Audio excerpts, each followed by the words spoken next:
Hello! Today I am going to show you some basic Photoshop transforming techniques. Here we have this lively bright yellow banana and we're going to move it around and transform it a bit.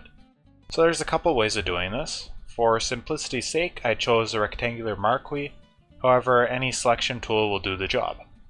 So I'm going to left click and drag to select the whole banana, then we are going to right click and hit free transform. And there we go, we're in control. A faster way is using this hotkey Control T or Command T on your keyboard. Using the hotkey will allow you to transform the whole image or layer without selecting anything.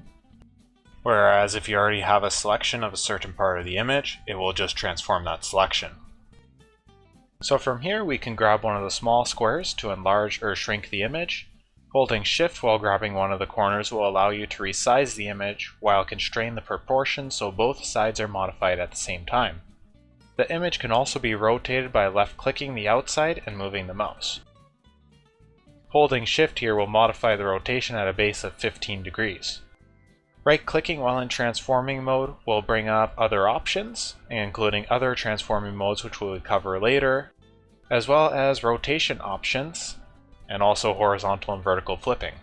So there's your basics on transforming images and your selections in Photoshop.